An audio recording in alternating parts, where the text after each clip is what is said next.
Dawg Nation, and welcome into Dawg Nation at Large. I'm Kaylee Mansell with Dawg Nation insider Connor Riley, still here in Mobile for the Senior Bowl. And the thing about the Senior Bowl is that you have a lot of realizations. Maybe some guys are better than you realize, some guys are worse than you realize. But I think the biggest thing that I've realized here is how in the world did Jalen Milroe beat Georgia twice? Because he, across the board, has been one of the worst performers this entire week, and it's honestly really sad. I think it's incredibly difficult for quarterbacks to come in and play well at this event. But I think as far as Jalen Milroe, if you're a Georgia fan, yeah, he played two of his best games in college against Georgia. The other two probably against LSU. So if you're an LSU or a Georgia fan, you're wondering, how come we couldn't get the guy that played that poorly against, say, Oklahoma or Vanderbilt instead of always playing when the lights were brightest in big games against Georgia and LSU? The quarterbacks for the American team, it's honestly stacked. It's Jackson Dart, Riley Leonard, Jalen Milroe. I thought they were going to come in and have a really strong group of three. And I thought that it would be really competitive to see who would come out the starter. And then I'm sitting there watching one-on-ones yesterday, and like every other pass is an interception. I just keep thinking to myself, like, he must have just had some switch that he turned on. Like when he played Georgia, like he went in the locker room and turned that switch on. And it's like you only get one every season. He just chose to use this on Georgia. It's still just mind-boggling to me. I think it helps to have someone like Ryan Williams on the outside, who was the youngest person to ever lose a bowl game when Alabama lost to Michigan to end their season. But yeah, it speaks to the difficulty of these Senior Bowl events to come in, especially at the quarterback position where you have so much familiarity, so many reps in your school, and you're sort of thrown into this new setting, which makes it all the more challenging trying to impress teams. So we're going to continue the quarterback talk, but on this show, of course, we're going to do it Georgia style. So this is Dawg Nation at Large. It's the show for the new breed of Georgia Bulldog fan. This is Dawg Nation at Large with Dawg Nation insiders Connor Riley and Kaylee Mansell. All right, and now that we got our outside Georgia guys out of the way, it's time to talk all Georgia football. Today's conversation is really going to be shaped around what does the quarterback room look like in 2025? Is Gunner Stockton the guaranteed starter, or will they bring in someone to compete with him, or is there somebody in the room that can already compete with him for that spot? Then we'll do our dog bite segment, and usually we do a variety of topics, but instead today we're going to talk about the five guys that are here at the Senior Bowl and what their performances have done for them so far. Then, of course, our favorite tweets of the week. And then, if you know me, I love shopping. So today we're going to go shopping for our key players for the 2025 season. Think next year's Jalen Walker, Malachi Starks, Michael Williams. We'll get to that at the end. But let's go ahead and start with the quarterback room. It would appear that Gunner Stockton, as of this moment, is quarterback one, specifically because when Carson Beck got hurt, there was no doubt, no competition. Gunner was the guy. But from what we've seen in the past, I just don't find it to be that simple yet, Connor. I kind of think it is, unless there's an obvious name that enters the transfer portal in sort of that April window that has a ton of starting experience and comes in and really wows this Georgia coaching staff. Gunner's spent 3 full seasons now in this program. He does have starting experience, and mind you, the two teams he played to end the 2024 season, Texas and Notre Dame, were two college football playoff teams, two of the Final Four teams, two of the better defenses that he's going to see. So if you want to see more of Gunner Stockton, I think you're certainly entitled to that. But he's also going to play more porous defenses moving forward. And so I think if you're Gunner, yes, this is a program built on competition, but you look around what's out there, who's really coming in to compete with Gunner, who has obvious ties to Mike Bobo as the offensive coordinator, and a guy who, again, I wouldn't say he played poorly in the 2 games that he started. Yes, the interception against Texas was bad, and sure, you would have liked to have seen Georgia score more than 10 points, but I think the end of the season showed more than anything Georgia needs to be better around the quarterback position, more so than Georgia absolutely needs more out of that quarterback play. If I had to handicap it right now, I'd say there's probably an 85% chance that Gunner Stockton is Georgia's starting quarterback come this fall. He's obviously got to go out and play well in the spring. And I'll be interested to see how he carries himself, given that he is the overwhelming favorite to be Georgia's starting quarterback next year. Yeah, the position that they're currently in reminded me of the year before last, because going into last season, we 100% knew that Carson Beck was going to be the starter and there was no other competition even close. But then the year before that, they say that there's a quarterback battle going on between Carson Beck and Brock Vandergriff, but I think that we knew all along that it was really going to be Carson. So is it one of those scenarios with Gunner where they say that, okay, yeah, no, there's no guaranteed starter. They're going to have to compete for it. But in reality, we all know it's going to be Gunner that ends up taking it. Yeah, I think that's probably the best way to put it. Again, there's nobody else on this Georgia roster right now, other than Gunner Stockton, that has thrown a collegiate pass, much less started a game. Obviously, Georgia's very green in the quarterback room, which is why I think you're seeing them pursue some quarterback names in the transfer portal. But they're trying to thread a very difficult needle of finding a guy that has experience, but also, understands that he may not come in and start right away. It'll be interesting to see what further names enter the transfer portal in April when that window opens from April 16th to April 25th. And I know a lot of people really like Ryan Puglisi and what he might ultimately be able to do for Georgia. But I think right now, Gunner is the obvious quarterback one, and I think Ryan is the obvious quarterback two. And I'm interested in seeing this spring how those two players go about settling into those roles and how much Ryan is ultimately able to push Gunner Stockton as that potential quarterback one option. Yeah, and then you mentioned this idea of bringing in someone who does have that experience, and then there's a chance that they're going to have to wait. But that's exactly what happened with Jaden Rashada, someone who did actually have real game time starting experience, who came in and then was here for a year, then immediately left because he knew that there was no way that he was going to be in the spot that he wanted to be. So who's not to say that's going to be a similar situation with them bringing in a transfer quarterback? Okay, I feel like you have to have some degree of promise that there is a chance that you're going to be able to be competitive, or else it's just going to be Jaden Rashada all over again, where you're one and done when you don't get what you want. And again, Gunner has such an experience edge over whoever they would go out there and bring in, not just because of the games he played against Texas and Notre Dame, but the time in the system. And we've seen with Kirby Smart, that really does seem to carry some weight. It's a big reason why, Kaylee, as you referenced earlier, Carson Beck was seen as such a front runner for that quarterback job going into the 2023 season. So I think with Georgia, again, when you're coming in post-spring, you're not going to get a ton of reps.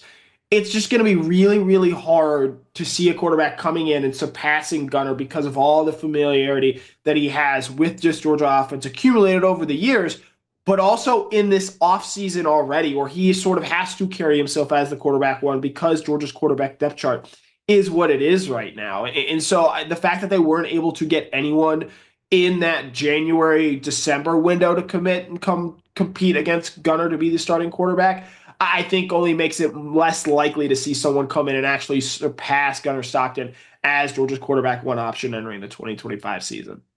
The only thing that throws me for a loop here, and maybe you can help break it down for me, is you look at the two transfer quarterbacks that they offered in that first window, Fernando Mendoza from Cal, who actually had a decent season, then Deshaun Purdy from Charlotte, both guys with more experience that Gunner has. Now Gunner has experience against more quality opponents just in a lesser amount. And so it's like when you look at these guys, I mean, Fernando Mendoza would be the starter just about anywhere else if somebody else is bringing him in. So when I look at the quality of guys that they're going after, I think that that's the thing that confuses me. If this is your guy, why not go for someone maybe who only has a year or a little bit, a year, as opposed to someone that's got 3 years worth of experience? I don't know if it's just like a smoke screen to distract us from something else, but it's the fact that they're still continuing to put that out there that they will go after another one if they have to.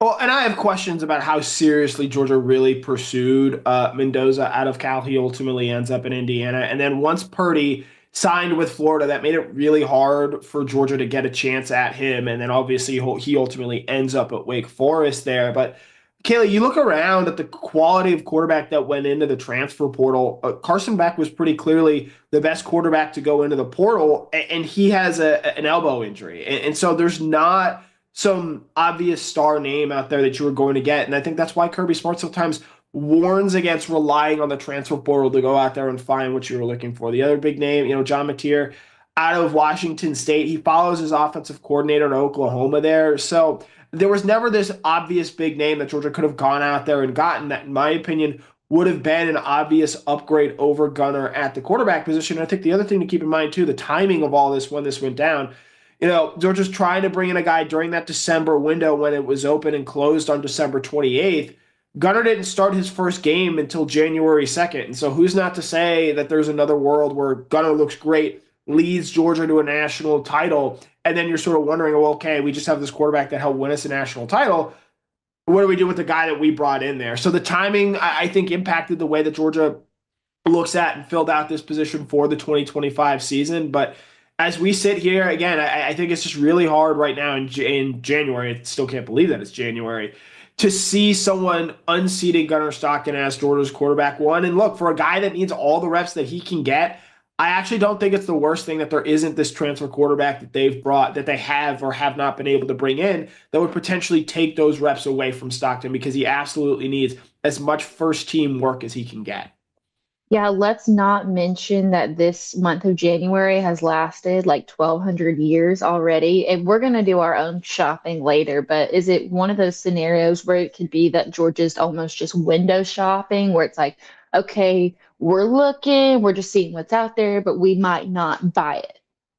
Yeah, and they kicked the tires on a couple of other guys, made contact to someone like Jacoby Criswell, Dylan Lonergan of Alabama, guys they have previous recruiting ties to. But other than maybe Purdy, I don't believe that there was a quarterback out there that Georgia seriously went after and tried to land in this transfer portal cycle. And it's telling to me so far that the only guys that they've landed out of the portal are either wide receivers, Zachariah Branch and Noah Thomas. And if you want to include Micah Bell in there, you can as well. And then defensive backs and Adrian Maddox, Zion Branch, and Jaden Harris. And so the transfer portal, it's clear that Georgia knows what to expect from there. Yes, they've landed transfer quarterbacks in the past, but I think more often than not, they want to lean on the guys they've developed and identified out of high school. That's true with the rest of this team, and I think that's going to be the case once again with the quarterback position for Georgia in 2025. Yeah, if we look at trends, I see it true that they've had more success with the quarterbacks that they've been able to mold into their own, as opposed to the ones that they've brought in from other schools. So after talking with you and after looking through everything, it does appear that Gunner Stockton will be the starter, but of course we'll keep all of Dawg Nation updated as we get closer and closer to the spring portal window. So in just a minute, we're going to break down all 5 Georgia guys here at the Senior Bowl. But first, we want to remind you guys that here on Dawg Nation at Large, we are so excited to partner with Zagoria Law Firm. And what we love about Zagoria Law Firm is that they are the only law firm in the state that specializes in representing people bitten by dogs, as well as those who have been knocked down by dogs. That's right, dog fans. They are the official dog bite injury lawyers of the Georgia Bulldogs. They literally wrote the book on how to win these cases. So if you or a loved one has been hurt by someone else's dog, give them a call at 833-GA-DOG-BITE. That's DOGBITE. Or check them out on their website at ZagoriaLaw.com. And in that honor, let's go ahead and get into some dog bites.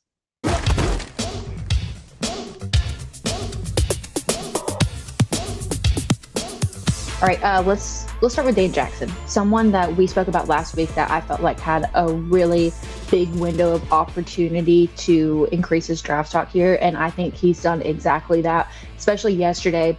First day, fundamentals, warm-ups. Yesterday, it's all one-on-one opportunities, and in every one-on-one setting, I mean, he just looked dominant. There was a pass that receiver was a little bit bigger than Dan, and the receiver goes up and you think that he has it, and the next thing you know, you just see Dan's hand come out and swipes the ball out, and you hear everyone chanting Dan out in the stands. And just seeing that and having people recognize what we've known all along, like, that's what the Senior Bowl is all about. Yeah, Dan Jackson this year went from a nice story to a guy that is going to play on Sunday. Has had interceptions in the loss against Alabama and Ole Miss. Obviously had the big forced fumble in that win over Georgia Tech there. This is a guy that made plays at that safety position and really grew as a player. I know there were a lot of people that wanted to maybe see KJ Bolden take that spot early on and have Janelle Aguero at the star. But Dan Jackson made himself into a great football player, and that's going to continue at the NFL level. He's obviously a guy that is going to be expected to play special teams, help out in that regard there, and that's something, given that he has done it at his time at Georgia, he should feel more than comfortable in doing so at the next level. And after talking to him last night, this matters less here at the Senior Bowl, but he's going to be someone that interviews really well with these teams. Let's talk about Arian Smith. If anything sums up how this entire thing with Arian has been, I saw a tweet yesterday. Arian made one of the best catches I've seen the entire time that I've been here. And someone put it on Twitter with the meme of the girl on the airplane, and she's like, that, you know what, is not real. Like, that sums up everything that we've seen from Arian this week. He's looked the best I've seen him in his entire time at Georgia. I don't know what it is about him coming alive this week, but also one thing that I noticed was when we were doing post-practice interviews, like, Arian was off to the side taking extra reps. Like, clearly he's taking this really seriously because he knows that out of all the guys, he's probably the one that needs this the most to get rid of that stigma that's been on him. Yeah, drops have been an issue for Arian Smith, and so every time he goes up to make a catch, that's going to be tested and sort of examined more critically than other players would be. But Arian brings a lot to the table. He is a one-of-one athlete. He could very well run the fastest 40-yard dash at this year's scouting combine. He is an elite special teams player, someone who, regardless of what you think of him as a wide receiver, he is good enough on his special teams play alone to get drafted in that regard. I think he's a better route runner than maybe he perhaps gets credit for, given we think of him as a physical tools guy rather than a true technician at the position. The biggest thing is just it's the most important thing at the wide receiver position. Can you consistently catch? It's not just a one-year issue with Arian. This has been something that has plagued him throughout his time at Georgia. Injuries were also a concern early on in his time at Georgia there as well.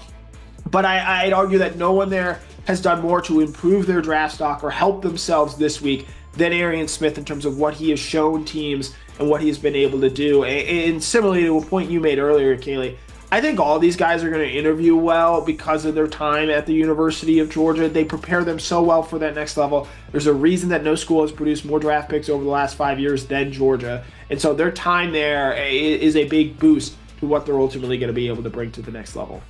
Yeah, and in getting to do this, they get to do those early combine-like drills. We absolutely knew that Arian was going to crush the speed aspect of it, of course, in the top 5 amongst all wide receivers here in terms of speed and distance. So we knew that was an area that he was going to be able to showcase that speed that we're constantly talking about and how much track has helped him with that. So actually really surprised with how impressed I've been by Arian. Let's talk about Smile Munden, another person that I feel like has helped himself out here. Because when I talked to him the other day, he had mentioned that the one thing that he wanted to be able to showcase was that he was healthy. And in seeing everything out here, I don't think that there's any question about it. He's gotten the most reps of any Georgia guy. Every play, he's trying to get out there. And on top of that, he's been the only person that's been able to cover Trevor Etienne. Yeah, injuries are just such a big part of the story for Smile. I think you even saw that this season with him missing time in the middle of the season. But you look at what he was doing at the end of the year, I thought he had a phenomenal game against Tennessee. I thought he played well against Texas there. This is a guy who's got the size, the speed, everything you want to see. The biggest question is just going to be durability. And someone who spent 4 years in Glenn Schumann's room obviously has prepared him very well for that next level. And the big question is going to be when he gets to Indianapolis, how do his injury charts look? How do his medical scans turn out there? And if he's able to get a clean bill of health there, he's someone who I absolutely believe can be a productive player. We saw that in his time at Georgia. We also just saw him miss a lot of time as well because of those injuries. Yeah, and he spoke about his relationship with Glenn Schumann. Even now, he's like, Glenn and I have talked every single day about my performance, how I felt that I did. So that just goes to show you the trust that those two have in one another, and you know that Glenn's going to advocate for him moving forward.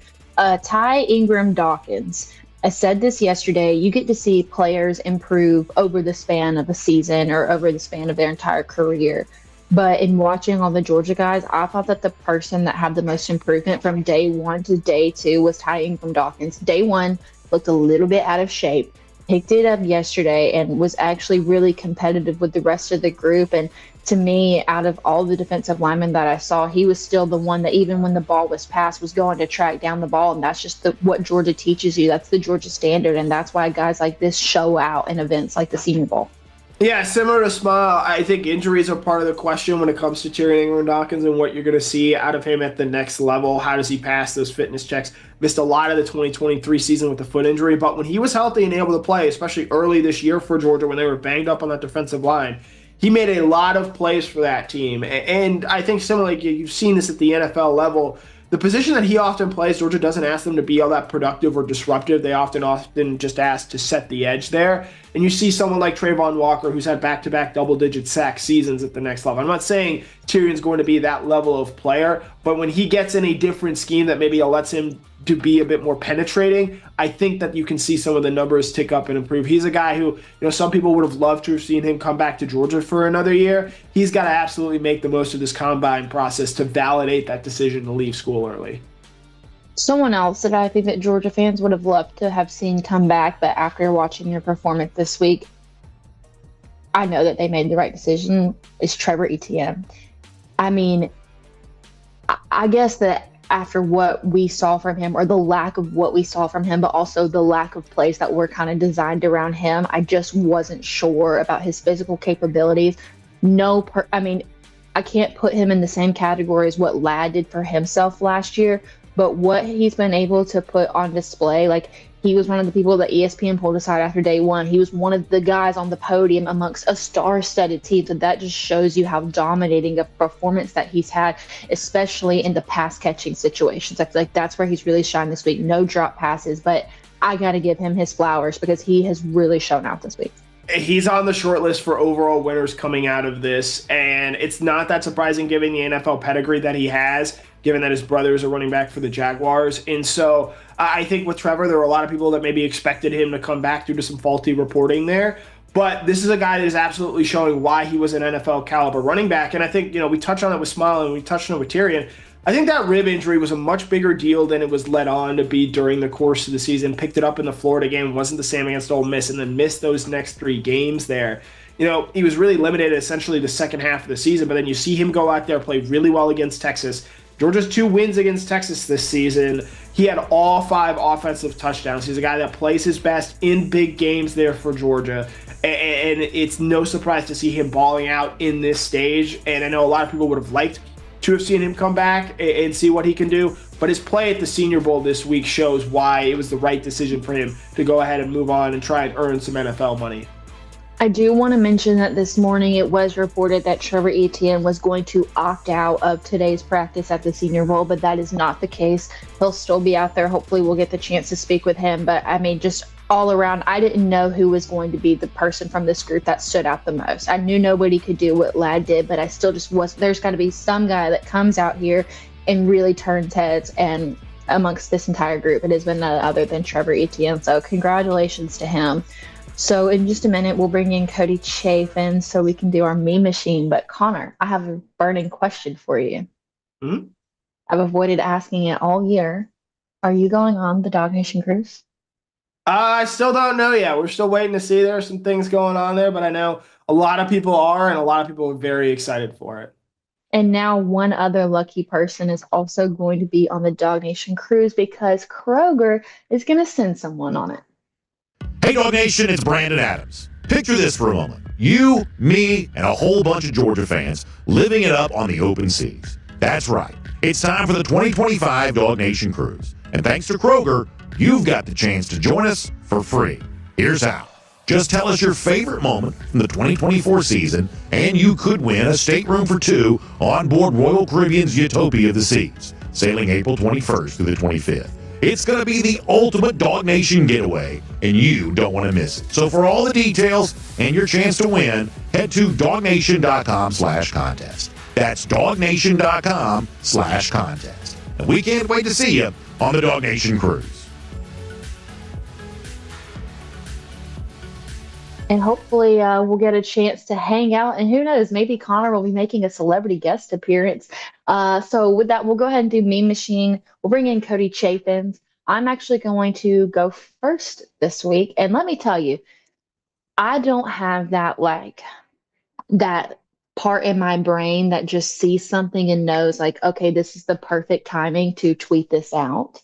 And so I want to give a shout out to Miss Olivia Sayer for the tweet is a picture of James Cook right here when he's in that position. And Olivia Sayer, who does a ton of Georgia coverage, she's a great follow. And she said maybe the UGA yoga sessions actually did help. I mean, you want to talk about just perfect timing. So good. We make fun of the yoga every year, but you know what? Maybe it did come to help. In a sort of similar vein there, not quite the UGA version, I had used the James Cook touchdown, and if Buffalo had maybe given the ball to James Cook a little bit more in that game, Maybe they're winning that game. Obviously reminiscent of Michael Jordan's famed dunk over the Monstars in the 1996 classic Space Jam. An incredible play by Cook. I thought for large stretches of that game on Sunday, he was the best player on the field. I know a lot of Georgia fans maybe wonder why didn't Georgia see more of that out of Cook in college. I think it speaks to just how good that 2021 team was to where they didn't need to use James Cook like Buffalo maybe did on Sunday. One thing I'll say, but I don't think they're there without Bill Murray. I don't think he gets enough credit for what he did with that team and how he was kind of the glue man for the entire starting five there. So that's one of those things, to me, needs to kind of be rewritten in history. And I don't know, did they do a dunk like that in the LeBron version? I missed out on that Space Jam. Oh, there's a second Space Jam? It's the first I'm hearing of this. Yeah, it came out like last year. Wait, there's no second Space Jam. You guys are making that. They All right, remade. Did Michael Jordan come back? I never saw it. It was the other 20. Some movies don't need a sequel. All right. Some movies do not need a sequel. Mine for this week will be one of the tweets that Kaylee talked about. It is the Arian Smith catch. You guys got to talk about him, and yeah, I think a lot of Dawg fans felt like, where was that? But I think for a lot of other folks, I think we can just be happy for him, right? Like, go be a star, man. Go end up at like Kansas City or Miami in one of these fast-paced offenses where they find a way to use him, and then go become another Super Bowl champion. So exciting to see him doing big things, making big plays out there. Even if it wasn't for Georgia, I think we can all still be Arian Smith fans. Yeah, if you're a Georgia fan and you have a little extra time today and you just need a good laugh, go read all of the comments under any tweet that has Arian Smith catching a ball at the Senior Bowl. Folks having fun with that, huh? Yeah, no, definitely. I went down that rabbit hole a little bit this morning. So, okay, in just a minute, we're going to do something different. But honestly, being here and being in the warmth has been so nice. And as I get closer and closer to having to leave, I just don't know if I'm ready yet. So I'm starting to think about the beach. I know all of you stranded in the cold are probably thinking about the beach too. So this is now the time more than ever to start looking at Daytona Beach. 23 miles of Atlantic shoreline, but it's also just so much more than the beach. You can do tons of outdoor activities like surfing, fishing, and kayaking. Super easy access. If you're in the state of Georgia, you can just drive, or if you're a little bit further away, you can take easy direct flights to the Daytona Beach International Airport. Now is a great time to score amazing deals on coastal accommodations, and you can do that by going to visit DaytonaBeach.com/hotel deals. That's DaytonaBeach.com/hotel deals. So here's what we've got cooking up. I love to shop. There's no secret about it. So when Connor brought up, hey, let's go on a shopping spree for the 2025 players, I was like, you had me at shopping. I mean, I was done after that. We going credit card here? We got to pay cash? We just put it on layaway? What are we thinking? Depends on whose credit card it is. Of course. All right, so what are we shopping for? Connor. Guys, we are excited to see play in 2025. Steps forward, maybe newcomers. What's your thinking in terms of guys that are going to make an impact for Georgia in 2025, whether it be big or small? So we're filling our shopping cart with impact players for 2025. All right. Yep. All right, Connor, you going first? I'm going first. Look, I'm going to spend a little here. I'm going to take a big name. I'm going to pick KJ Bolden. This is a guy that flashed a lot in his first year at Georgia, made a lot of plays, obviously a five-star freshman. And I was really impressed with the physicality that he played with and showed. And so, look, Georgia's secondary is going to be remade a little bit, especially in the back end as they have to replace Malachi Starks and Dan Jackson. I'm really interested in seeing how Bolden grows and how Georgia uses him going forward. Do they still have him in sort of that more physical safety role where he's coming forward, or do they have him in more of that deep safety role where he's going backwards and making plays in center field? Regardless, I can't wait to see what KJ Bolden looks like moving forward. I feel like that's a big money item, right? That's big time cash. Yeah. I think everybody's expecting big things out of KJ. All right, what else you got? I will go next as well. My second guy, also going to be in his second year in the program, Daniel Calhoun. I think he's going to be an offensive lineman starter this year at one of the guard positions. Someone that Georgia, I think, needs to take a big step forward. We saw him working with the twos last year, which is encouraging for a freshman.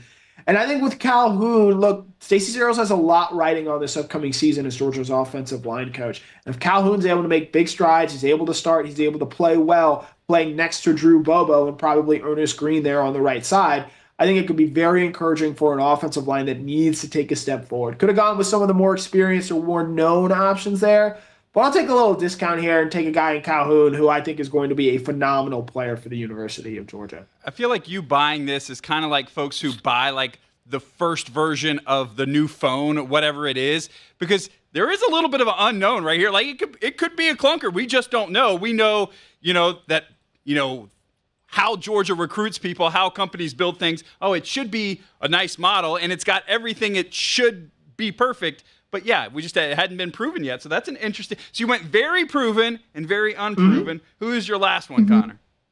We're going to go unproven again. Maybe we spent too much money on KJ Bolden here, but another sophomore and a guy who I'm very interested in. It's a loaded tight end room for Georgia this year. They bring back Oscar Delp. Lawson Lucky returns as the team's leading receiver from a season ago at the position. And then they sign Elias Williams and Ethan Barbour, two really talented freshmen.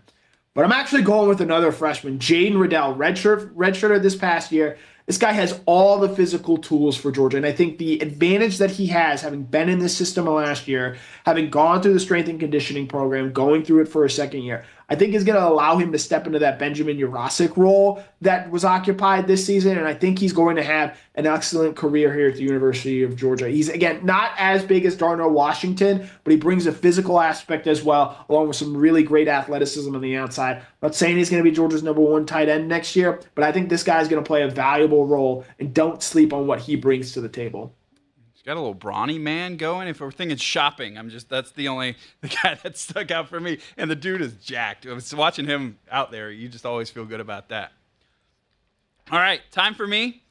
I'm one of those people who, before I check out anything online, right, I'm looking for a code.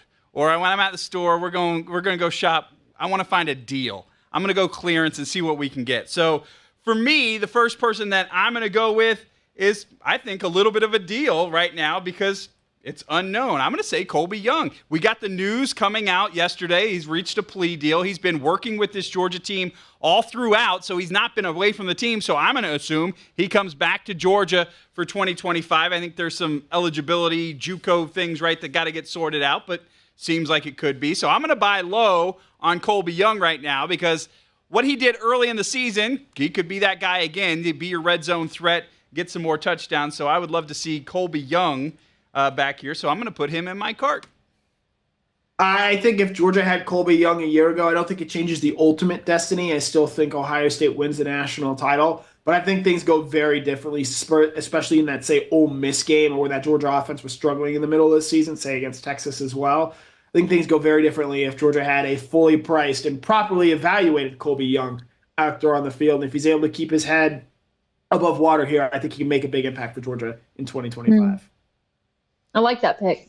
All right, so my next one, if we're, again, in the theory of we're kind of getting people on a discount right now, I think a lot of people are pretty low on Monroe Freeling, the offensive tackle. I'm going to say, I'm going to buy me some Monroe Freeling. I think this guy, like so many offensive linemen, they get better with age. So he's got so much experience. Now he's got a big chip on his shoulder after the Sugar Bowl. I think this guy will be back. He'll have a great offseason and be back, obviously probably already in the starting lineup for Georgia there at offensive tackle, unless some of those younger guys do push him out of the way. But maybe they'll just drive him. I expect big things as this guy gets a little bit older in the offense, one more year, and we'll see what he's got. I think right now, so many Dawg fans are just seeing the Sugar Bowl, and so I'm going to buy low on Monroe Freeling. Get me a little deal.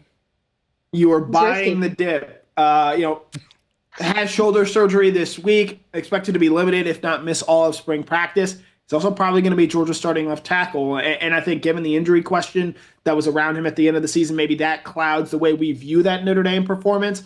If Georgia's offensive line is going to get better next year like it has to, I think there's no one more important than Monroe Freeling. Kaylee, you good with these picks so far? Yeah, I'm actually keeping track. I'm keeping the receipt so these get brought back up because I have to do a lot of accountability checks on my shopping. So we're going to do the same for this as well. Yeah, keep the receipt. If we keep the receipts, can we bring it back if we get a couple games in the next season and maybe things are. All right, so my next one, again, I'm going to kind of buy low, kind of what Connor did with an unproven person, but I'm going to go Justin Williams, the linebacker, because every time Kirby Smart, he would be asked this year, and he probably was, I could have gone Chris Cole, which is a little bit more of a proven product. We saw what he can do on the field. But every time Kirby Smart was asked about Chris Cole, he would never just answer about Chris Cole. He would say, yeah, Chris Cole, Justin Williams. He would bring them up together. And we know Williams was a 5-star linebacker coming out of high school, so we expect big things for that reason. He's had a year to kind of grow into it. Smile Monday not there. They'll need more linebackers coming up next year. I expect big things out of him. One of the things I really like about Justin Williams, and I got to be on the field to shoot so many of the games, he played a lot of special teams this year, but he'd get down there and he's hyping everybody up. And that tells me he's a team player. It's just the right attitude. You could get a 5-star that didn't play very much and kind of have, be grumpy about it. He's not that kind of guy. He's always seemed to be in a good mood, wants to hype up his teammates. That's why I like Justin Williams. And there you go. See him hyping everybody up. That's a Tech game. So that's what I like about Justin Williams. So I'm going to go with him as an impactful player in 2025. 5-star prospect. Go ahead, Kaylee. I was going to say, they could make a huddle film out of his hype man stuff from this year. Just like a 3-minute Justin Williams hyping everyone else up hype video. 5-star prospect, 4.0 GPA at Georgia this fall. Could be, some nice early investing on him. I don't know if he's going to start necessarily with C.J. Allen and Rayla Wilson coming back, but a guy who absolutely has to play a role for this Georgia defense in 2025. All right. So, Kaylee, it is down to you.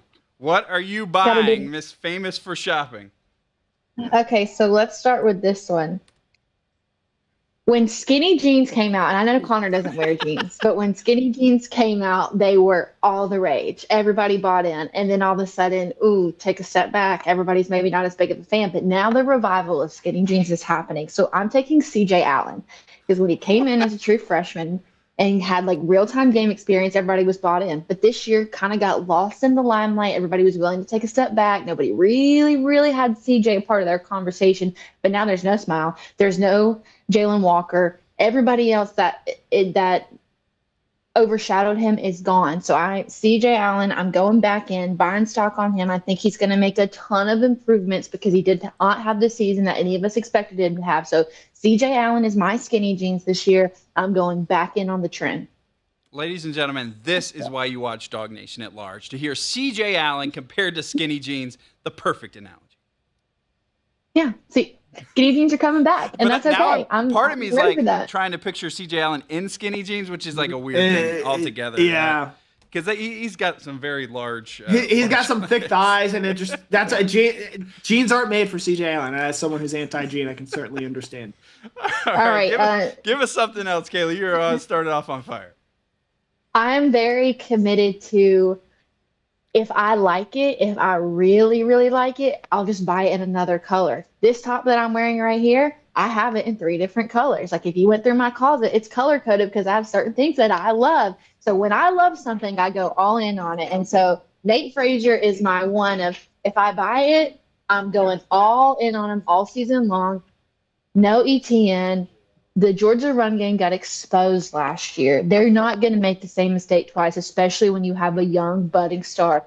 It's a quality kind of a thing, and if it's quality, I don't mind spending a big check on it because that one's going to last you for a long time. So I'm going all in on Nate Frazier. He's my quality pick that I'm willing to spend extra on because I know that it's something I'm going to get a lot of use out of.